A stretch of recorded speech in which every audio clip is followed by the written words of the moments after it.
is the Big O Show. This is the Big O Show. Please get us started with opening remarks. Yeah, we're really pleased. It's a time where we've asked for performance and action, and I think the players are giving everything, giving that. I think coming back to Drive Pink Stadium in front of our supporters, I thought the crowd tonight was sensational. There's a real enjoyment to our play, which I thought was really good. And what I asked them before the game is they've just got to keep believing. We know what it takes to win, and they've got to go out there and produce brilliant moments. And I think they did that in a first half where I said to them at half time that it's up to them whether if they wanted to win the game by 5, they could go out there and win the game by 5. If they didn't and they wanted to put the flip-flops on for the rest of the season and book their holidays, then they could decide that, because I thought that game was there for the taking. It was too many players probably seeing the spaces that they had, seeing the spaces and thinking about me rather than the team, with goals and fancy World Cup type passes.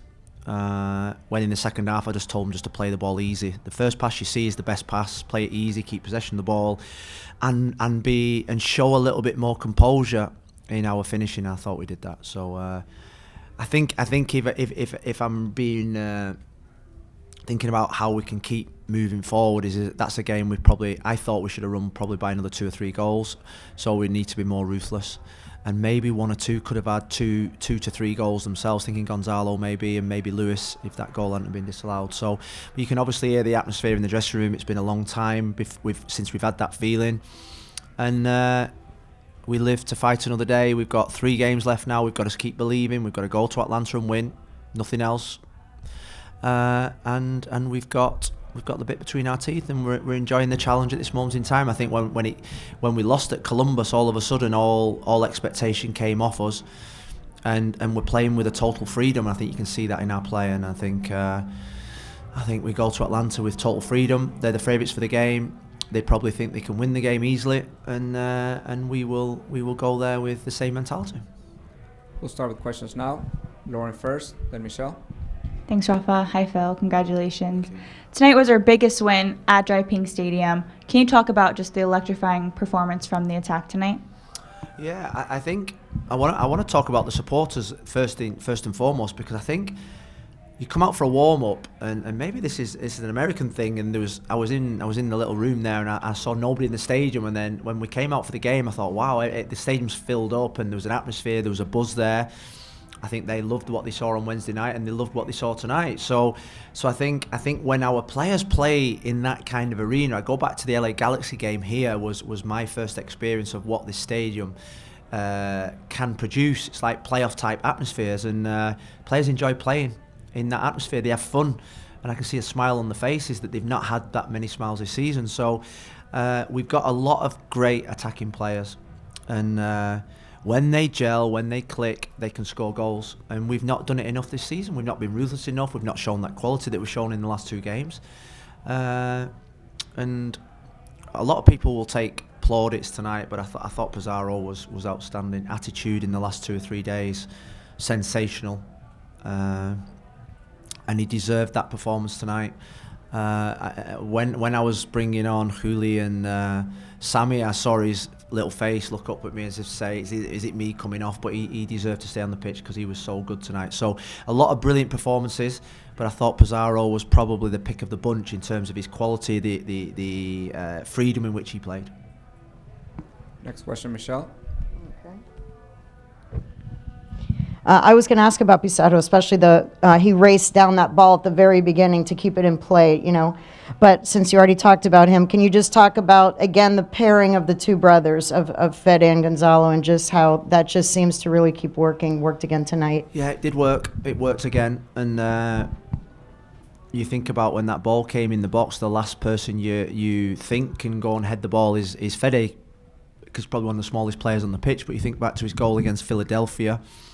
Rose above everyone to score away in Philadelphia. His timing, his awareness, his experience, in a way, there's no way he should be starting a game of football, maybe at his age, but his enthusiasm, his experience, and his know-how in these types of games when it's about the quality, he makes other players around him better. He makes Gonzalo better, Lewis better, Rodolfo better, Gregory, Jay Chapman, Blaze. So he's a sensational professional, and we are so happy to have him.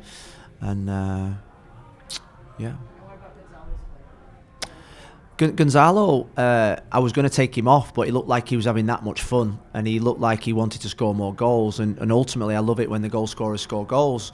And what I said to him at the end was, when he played the pass through, I think, to Hooley for the 5th goal, is that it would be great for Gonzalo to play 10 and then actually run onto the pass that he gives, because his weight of pass is that good that he would love probably someone to play the same pass to him.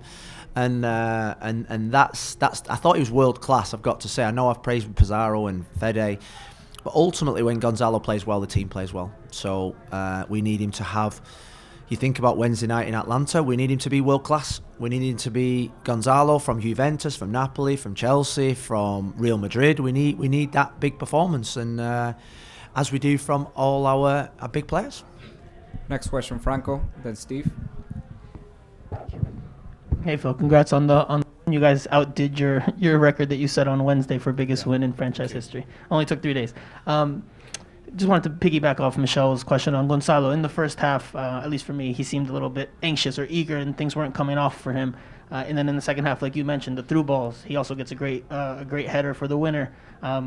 What changed for him between the first half and the second half for him to be so much better in the second half? Just before he went out, I just said to him, relax, because the first chance didn't go in, then he got frustrated. The second chance didn't go in, then he had a shot block when Fede just backheeled it to him, and the frustration that he had on his face was making him uptight. As a striker, you cannot be uptight. Defenders born to be uptight. They need to be on that edge of aggressiveness in terms of their intensity. Forwards need to be, they have to have ice running through their veins. And I said to him, just relax, the goal will come, take an extra touch, make the extra pass. And he did that. He got his goal. What I love about his goal is how much it means to him and the team. And he goes off and celebrates with his little baby and wife. And I think that shows how much he cares. And what you don't realise about Gonzalo is that he is so sensitive for the team. He's so sensitive in the way that he cares almost too much, and it takes him days to get over defeats because it hurts him that much. Because ultimately, when you're a DP, you carry the weight of the team, and he does, and he takes everything personal, and we've had to just totally work on him in terms of he can't win the games on his own, and he can't beat himself up, and he's just got to make sure that he's in the right moment, in the right space. And he was tonight in terms of assists and in terms of headed goal from the Higuain's tonight. Next question, Steve. I mean, just off the back of that as well, I mean, he's an experienced player, isn't he? That's played at some of the top. Does that surprise you that he still needs an arm around him, and you got trying to cajole him when a guy's played at the highest level? I think those old ones need a cuddle more than the younger ones. I've got to say, but it's right, because I think when you get to the stage of the career of say a Blaze and a Gonzalo or Ryan Shawcross, is that yes, you've been there and you've done it, but ultimately there are still, and I learnt this at Manchester United, and when I went to Everton, the difference. And I used to say to the boys at Everton is that the best players in the world suffer from the same insecurities as some of the players that haven't got the ability to reach the top level. They get nervous for games. They suffer from dips of confidence. They don't like criticism. They're affected by criticism. So ultimately, I've seen both sides of it, where you see the best people in the world lose form, the best people in the world not being able to score goals, the best professionals in the world suffer a dip in confidence.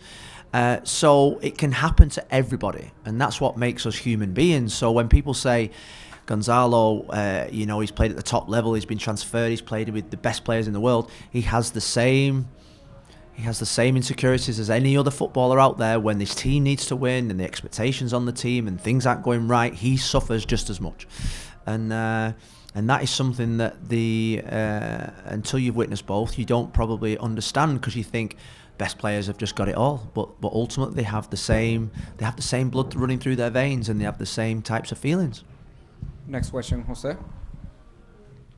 This is about Pizarro. No. It's always about Pizarro. Plenty of Pizarro already. I wanted to ask you about Juli, actually. Okay. You bring him on. It's been a tough season for him, but he gets to score. Now you have a few games left, and as a goal scorer, when a goal scorer gets that first goal, they want to keep on going. How do you help him moving forward to be exactly the player that you need, especially in the second half, for this team? I think when you look at Julian Carranza, I think what you see is a really, really young boy that nobody thinks is a young boy. They think, oh, he was brought here for big money, he's got to go on the field, but he's a young boy that's still developing and learning in a different country.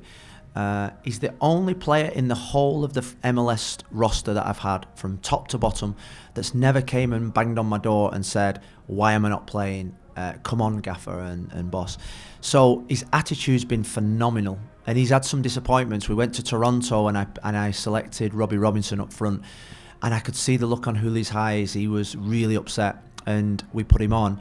The other night when he was going on, I said, come on, goals tonight, think goals. And tonight he got his goal, and that will do him a world of good. And if we have any chance of getting the playoffs, we need to score probably 2 to 3 goals in every game from now to the end of the season. You think about New York City's won by 6 tonight. New England beat everybody by 6 every single game, it seems like. And Atlanta are a goal threat. So we're going to have to score 2 or 3 goals in every game. That means that we're going to have to do something and get goal scorers on the pitch. And he's one of our goal scorers. Next question from the call, Kaylin Kyle from the broadcast booth. Cannot hear you, Kaylin. All right. Kaylin, cannot hear you. I'm muting you. Yeah. Can you hear me, Phil? Hi, how are you, Kaylin? Yeah. Can you hear me? Oye, pero algo está pasando con ellos. All right, we're going to go to the next question in the room. Didon.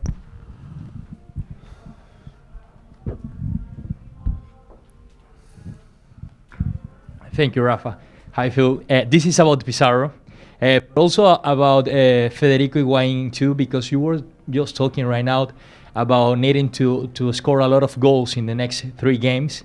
And today you put Federico Higuain and you put Pizarro both from the starting lineup. I suppose that you were looking for more offensive game. Did you find it? Did you find what you were looking for with those two playing together today from the starting lineup?